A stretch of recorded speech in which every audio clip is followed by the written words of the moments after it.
Mari kita menyiapkan hati dan pikiran kita untuk pembacaan dan juga pewartaan sabda Tuhan. Mari kita berdoa.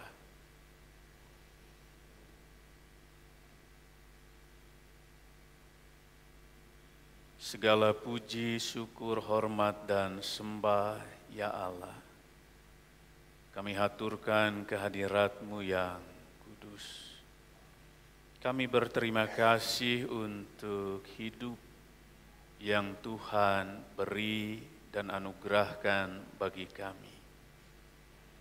Tentu kehidupan yang Kau karuniakan juga mengingatkan kami untuk dapat menjalani hidup kami ini dengan baik, dengan benar, dengan taat, dengan setia,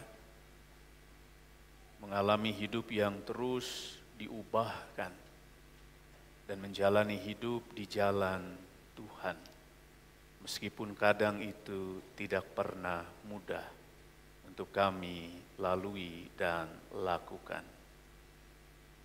Hari ini ya Allah, kembali kami menyiapkan hati dan diri kami, membuka pikiran kami, telinga kami, untuk kami boleh mendengarkan kebenaran sabda Tuhan.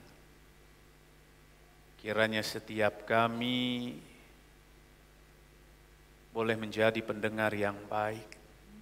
Kami boleh mengerti dan memahami dengan benar, terlebih boleh melakukan dengan setia apa yang Tuhan kehendaki untuk kami lakukan. Hamba-Mu yang lemah, yang penuh dengan keterbatasan ini, kiranya juga Roh Kudus yang menolong dan memampukan agar pesan kebenaran sabda Tuhan boleh tersampaikan dengan baik, seturut dengan kehendak Tuhan. Bersabdalah kepada kami, ya Tuhan, karena kami anak-anak-Mu saat ini telah siap dan sedia untuk mendengarkannya. Amin.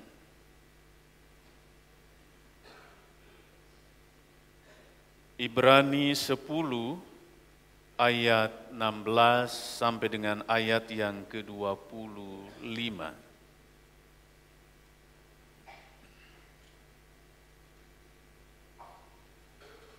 Ibrani 10 ayat 16 sampai dengan ayat yang ke-25.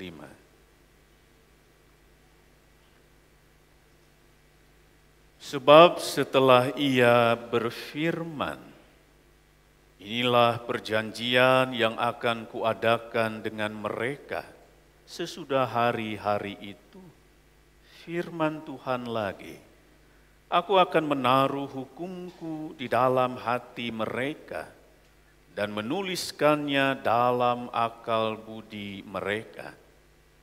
Dan aku tidak lagi mengingat dosa-dosa dan pelanggaran mereka. Jadi, apabila untuk semuanya itu ada pengampunan, tidak perlu lagi dipersembahkan kurban karena dosa. Jadi saudara-saudara, kita sekarang dengan penuh keberanian dapat masuk ke dalam tempat kudus oleh darah Yesus, karena Ia telah membuka jalan yang baru dan yang hidup bagi kita melalui tabir, yaitu dirinya sendiri. Dan kita mempunyai seorang imam agung sebagai kepala rumah Allah. Karena itu, marilah kita datang beribadah dengan hati yang tulus ikhlas dan keyakinan iman yang teguh. Karena hati kita telah dibersihkan dari hati nurani yang jahat dan tubuh kita telah dibasuh dengan air yang murni. Marilah kita berpegang teguh pada pengakuan tentang pengharapan kita, sebab Ia yang menjanjikannya setia.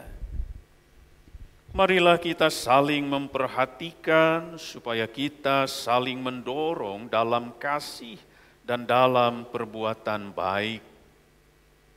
Janganlah kita menjauhkan diri dari pertemuan-pertemuan ibadah kita, seperti yang dibiasakan oleh beberapa orang, tetapi marilah kita saling menasihati, terlebih lagi sementara kamu melihat hari Tuhan mendekat.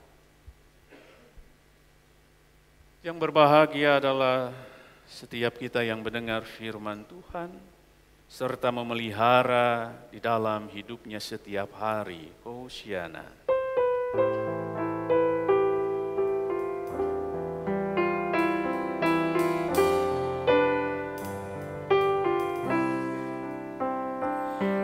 Hosiana, Hosiana, Hosiana.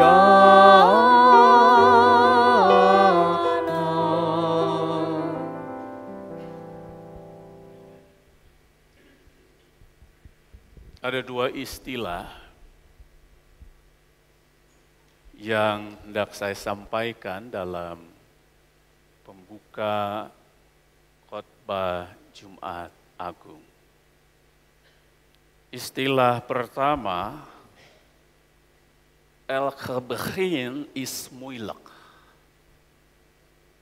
Setiap permulaan itu sulit. Karena itu setiap perjalanan pasti memiliki tantangan tersendiri pada awalnya. Tetapi jangan khawatir, nikmati prosesnya. Teruslah beradaptasi, teruslah berjalan. Dan belajarlah dari setiap langkah dan proses yang dilalui. Yang kedua istilahnya, het leven is een avontuur, droef het leven. Hidup adalah petualangan. Beranilah menjalaninya. Jangan takut untuk menjalani. Jangan takut keluar dari zona aman, zona nyaman. Untuk terus berjalan, untuk menemukan jalan yang terbaik. Maka jangan takut, hadapi apapun. Jadi bukan tantangannya, bukan halangannya, bukan masalahnya, bukan juga pergumulannya yang menjadi poin. Tetapi dua istilah tadi, filosofi tadi hendak mengingatkan, yang terpenting adalah bagaimana kita berjalan dan bagaimana kita menemukan jalan. Dan bersama dengan siapa kita berjalan. Melewati, menghadapi berbagai pergumulan kehidupan. Dan jalan yang terbaik tentu bersama dengan Tuhan. Perjalanan hidup orang Yahudi Kristen yang digambarkan dalam surat Ibrani menggambarkan sebuah perjalanan yang tidak mudah dan juga tidak murah. Tidak gampang, oge henteu hampang, tidak ringan.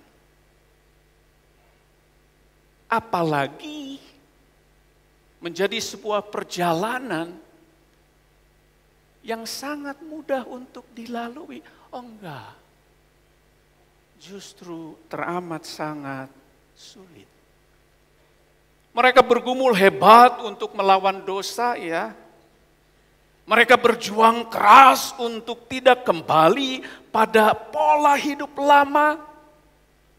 Hidup dalam ketaatan Taurat. Mereka berusaha sedemikian rupa untuk tetap setia pada iman di dalam Kristus Yesus. Mereka mencoba sekuat tenaga untuk tidak menyerah pada godaan sekaligus juga pada keadaan.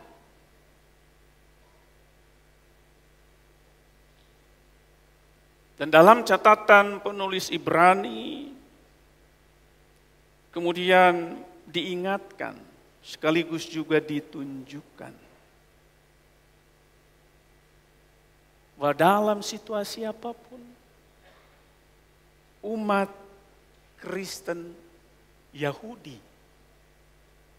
ketika itu, mereka adalah orang-orang yang dianugerahi, dikaruniai hidup, pengampunan, dan keselamatan melalui pengorbanan Kristus Yesus. Karya penebusan Kristus telah membuka jalan. Jalan yang baru, jalan yang memberi hidup. Tina poek jadi caang.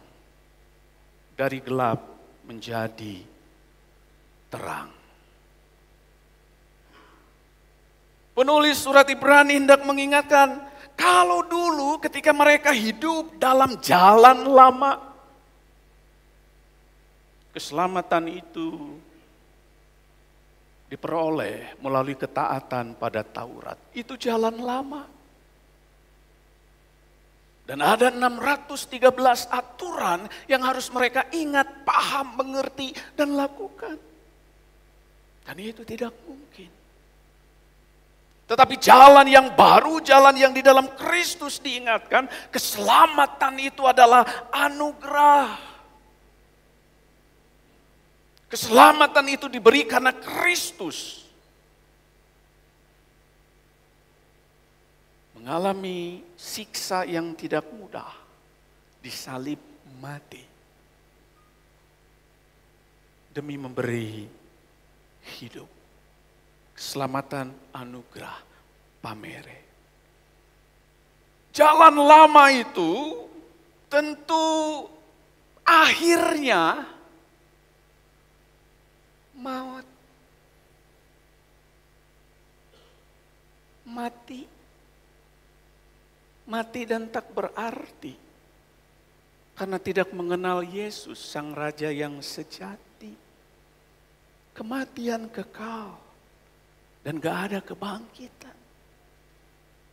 Tetapi jalan yang baru yang Yesus perlihatkan, yang Yesus bahkan tempuh dan tunjukkan adalah jalan yang membawa pada hidup. Bukan hidup yang sementara tapi hidup yang kekal. Dan ada kebangkitan. Jalan yang lama itu untuk memperoleh pengampunan, tebusannya berulang melalui kurban hewan, kambing domba. Tetapi jalan baru, Yesus mati satu kali dan itu sempurna. Kurban tebusan yang agung, diri Kristus Yesus. Karena itu momen Jumat Agung tentu mengajak kita untuk memaknai karya tebusan yang dilakukan oleh Yesus di atas kayu salib sebagai pembuka jalan yang baru dan jalan hidup bagi kita semua. Lalu apa yang harus kita lakukan? Ada beberapa catatan tentu yang surat Ibrani tuliskan. Hati tulus ikhlas, itu artinya hidup benar, tidak palsu. Keyakinan iman yang teguh, hati nurani yang bersih, pengharapan pada Dia. Karena pengharapan pada Dia tidak akan sia-sia. Hiduplah dalam kasih, saling memperhatikan, lakukan apa yang baik. Jangan menjauhkan diri dari pertemuan-pertemuan ibadah. Itu catatan Ibrani. Tapi lalu apa yang menjadi respon kita saat ini ketika dikaitkan dengan tema kita? Tema hari ini, Kristus telah membuka jalan yang baru dan yang hidup. Maka pertama yang bisa kita renungkan, Bapak Ibu dan saudara-saudara, milikilah iman yang maju. Iman yang maju adalah iman yang terus dijalani, walaupun ada banyak hal yang tidak mampu dipahami.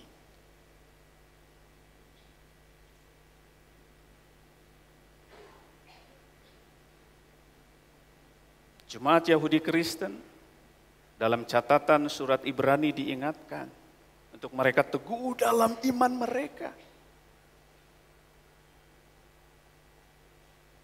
supaya mereka tidak tergoda untuk berpaling. Dan kalau kita lihat murid-murid Tuhan Yesus, Bapak Ibu dan saudara-saudara, waktu Yesus ditangkap, disalib, apakah kemudian murid-murid Yesus menjadi orang-orang yang memperlihatkan pembelaan, berani hadapi orang-orang yang hendak menangkap Yesus, menyalibkan Yesus? Oh tidak. Orang yang berani mati pun demi Yesus, sekali berpetrus, dia takut. Respon para murid itu ketakutan, kecewa, bingung. Di Taman Getsemani hampir semua murid-muridnya melarikan diri. Ketika Yesus ditangkap dan ketika Yesus disalib.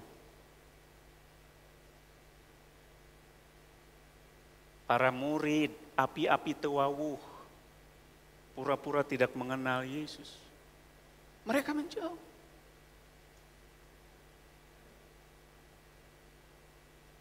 Itu menunjukkan iman yang stuck, dikalahkan oleh takut. Iman yang mundur bukan iman yang maju.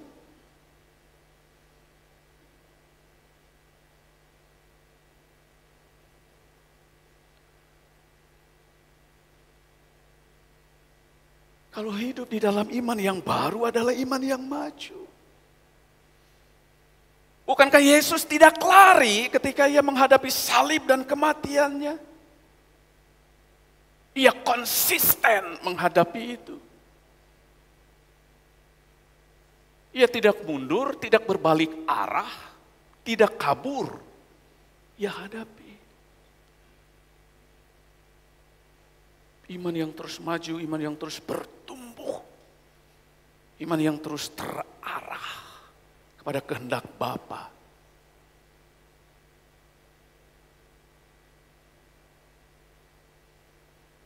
Tentu memaknai Jumat Agung bukan hanya mengingat betapa luar biasa pengorbanan Kristus dan apa yang Kristus telah beri, tetapi bagaimana juga kita menjalani hidup kita dengan iman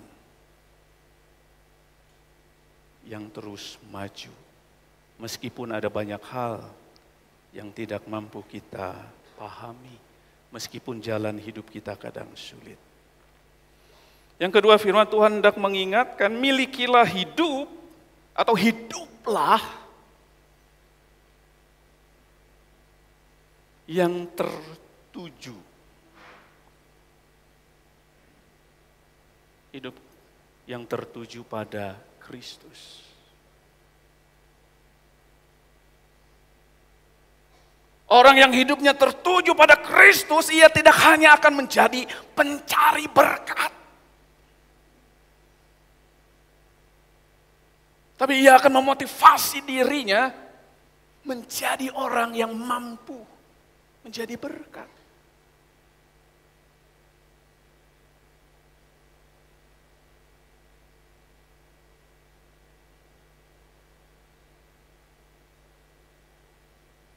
Menjadi orang-orang yang hidupnya terus terarah pada Allah sehingga tidak salah. Yesus tertuju pada Bapa. Ia tahu ada salib, ia hadapi, ia tanggung itu.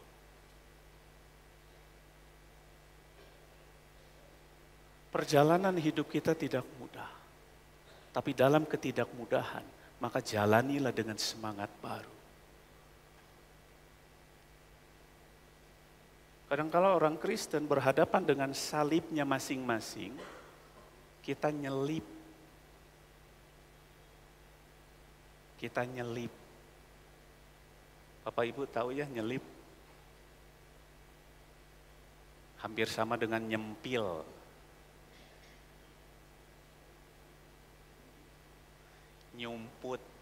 Nyumput tapi kaciri.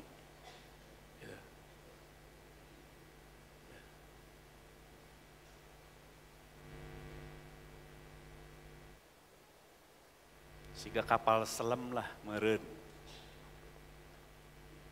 Mun aman bijil, mun teu aman ngalelep.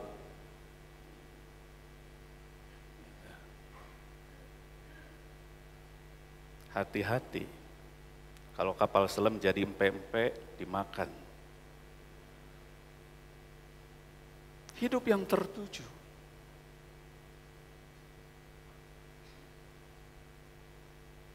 Perjalanan kita Bapak Ibu dan saudara-saudara, ya tidak mudah. Tapi meskipun tidak mudah harus tetap dituju agar tiba pada tujuan. Yang ketiga, milikilah hati yang tidak membatu. Aya Bapak Ibu nu hatina membatu teas, heuras. Aya teh nu heuras di dia.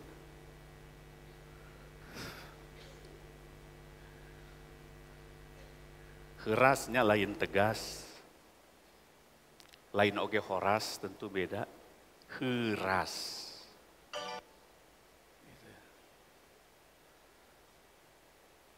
Memang yang paling pas menggambarkan kata heuras itu hanya bahasa Jawa menurut saya. Bahasa Jawa. Bahasa Sunda tidak terlalu pas. Adat kakurung kuiga itu tidak terlalu pas. Heuras itu kan dalam bahasa Jawa sangat enak, kalem, adablek. Hati yang membatu.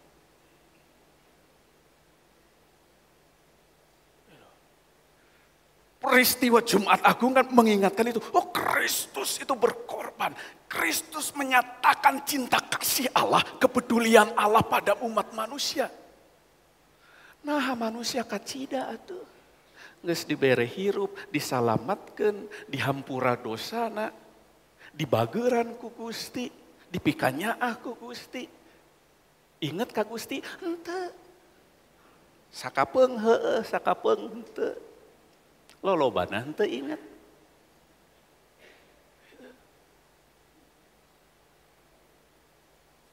Apakah kita melakukan kehendak Tuhan? Perintah Tuhan kemudian? Enggak juga. Kalau kita salah kita diingatkan cepat eling, henteu. Eling teu maling heueuh. Membatu.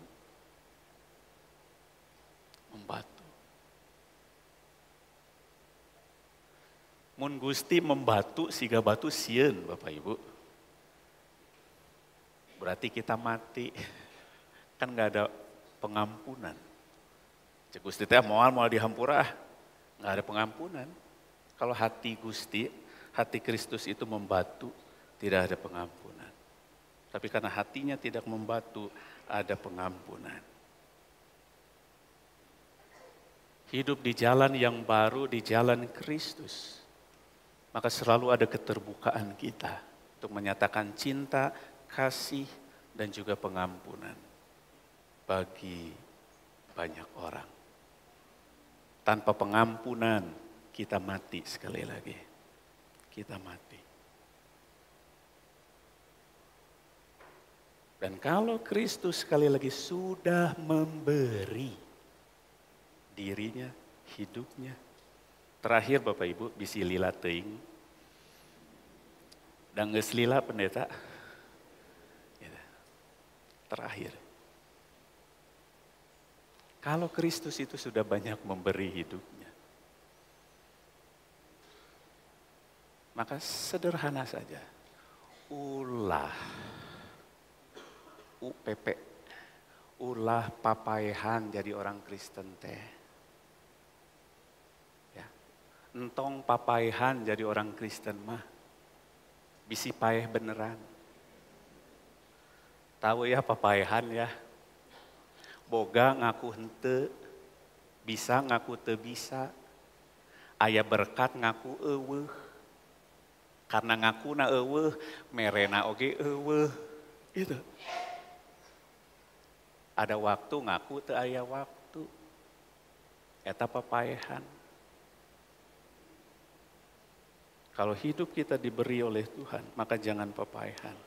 Tapi hiduplah di dalam syukur, dengan iman yang terus maju, dengan hidup yang terus tertuju, dengan hati yang tidak membatu.